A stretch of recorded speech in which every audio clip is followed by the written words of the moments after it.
Healthy Kids, Healthy Portland, the group behind the campaign advocating to fluoridate the city of Portland, Oregon's drinking water, has made a number of claims to justify their cause.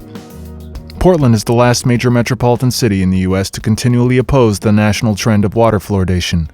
On May 21, 2013, Portland residents will be again asked to vote on the issue after a contentious decision by Portland City Council to fluoridate, with little regard for input from the public, was overturned via referendum last fall. The issue of water fluoridation has struck a particular nerve with Portland citizens who pride themselves on having some of the cleanest drinking water in the country. On the heels of such an important decision, Portland residents must seriously assess whether or not the claims made by Healthy Kids, Healthy Portland are valid. Their first major claim is that the annual cost per Portland resident to fluoridate its water would only be 61 cents. Healthy Kids, Healthy Portland are pulling this figure directly from estimates provided to Upstream Public Health by the Water Bureau. What this claim conveniently omits is the cost to the city to construct the fluoride delivery facility, which could reach upwards of $7 million. The city of Portland is still struggling to grapple with its $25 million budget shortfall. Healthy Kids, Healthy Portland go on to claim that 35% of Oregon children have untreated tooth decay compared to only 15% of Washington children. And from 2002 to 2007, untreated decay in Oregon jumped by 49%. The statistics for these claims are taken from oral health surveys conducted on a statewide level and cataloged nationally by the CDC to measure the oral health of children, with participants typically ranging from kindergarten through third grade.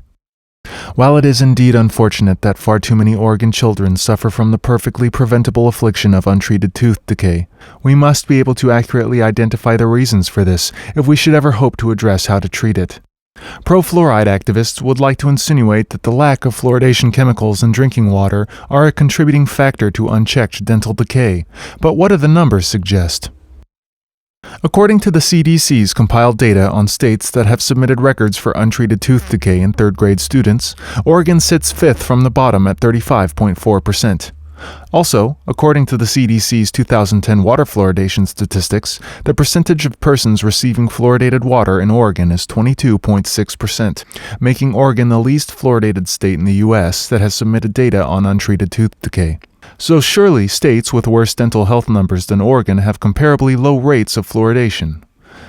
Well, Louisiana, with an untreated decay rate of 42%, has 41% of its population drinking fluoridated water.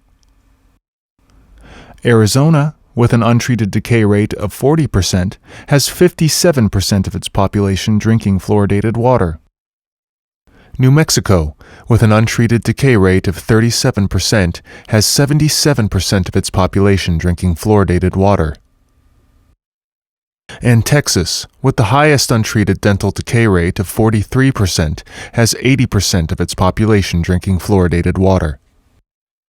Kentucky, the state who sits just ahead of Oregon in its dental health numbers with an untreated decay rate of 34.6%, has a whopping 99.9% of its population drinking fluoridated water. New York, who sits just ahead of them with an untreated decay rate of 33%, has 75% of its population drinking fluoridated water.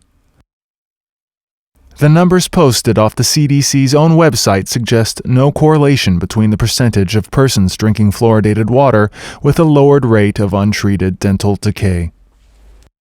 Even in states with relatively low rates of untreated dental decay, the individual cities within them, fluoridated or not, do not necessarily reflect the state average. For instance, take the city of Milwaukee, Wisconsin, and Las Vegas, Nevada, two fluoridated cities that, according to 2010 population statistics, rank the closest in size to Portland. Wisconsin had an untreated dental decay rate of 20%, with 88% of its population receiving fluoridated water. But statistics from the 2008 Make Your Smile Count survey showed children in Milwaukee to have an untreated dental decay rate of 37.5%, far higher than the state average of 20%. And in 2012, Milwaukee's City Council actually directed the Milwaukee Water Works to lower the concentration of fluoride in the city's drinking water. According to the CDC, Nevada's untreated dental decay rate is 28%, with 73% of its population receiving fluoridated water. But according to a joint United Way and Nevada Community Foundation study showed, in the city of Las Vegas, untreated dental decay among third graders sits at an alarming 38.9%. And this brings us back to Portland, a city that, despite not fluoridating its water, has an untreated dental decay rate of 21%. A figure that's lower than the national average of untreated dental decay, and a figure that actually brings down the statewide average of Oregon, where Oregon children outside of Portland have a 44% rate of untreated decay. Healthy Kids, Healthy Portland actually admits to Portland's low decay rate on their website, but frames it in a wonderfully deceptive way. Quote, "The Tri-County area has twice the rate of untreated tooth decay of Vancouver, just across the river, and 40% more decay than the Seattle area." Unquote. Their implication being that fluoridated water is the cause of Washington's better-than-average dental health numbers. But again, despite Clark County, Washington, where Portland's closest neighbor, the city of Vancouver, resides, having only 10% untreated decay in its children surveyed, 48% of its residents have access to fluoridated water, a figure which is lower than Washington's overall average of 64.6% and dramatically less than the 80% fluoridated King County, the county the city of Seattle resides in, whose decay rate is 15%. The totality of evidence presented in the 2010 King County Smile Survey that focuses on water fluoridation's role in public health takes up a whole 2 sentences. Of course, probably is not exactly a scientific standard in the strictest sense. One interesting thing to note about the findings in the King County Smile Survey is the rates of dental sealants in third-grade students remained significantly higher in King County than the rest of Washington state. Dental sealants are thin plastic coatings that are applied to the grooves on the chewing surfaces of the back teeth to protect them from tooth decay. Most tooth decay in children and teens occurs on these surfaces. Sealants protect the chewing surfaces from tooth decay by keeping germs and food particles out of these grooves.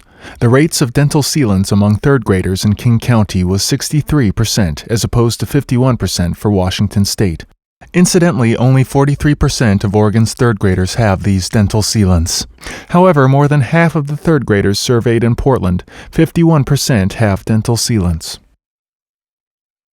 The sad yet all too frequent recurring theme in every one of the statewide oral health surveys is the fact that children from low-income families, children of color, and children whose primary language is not English have dramatically higher rates of untreated dental decay.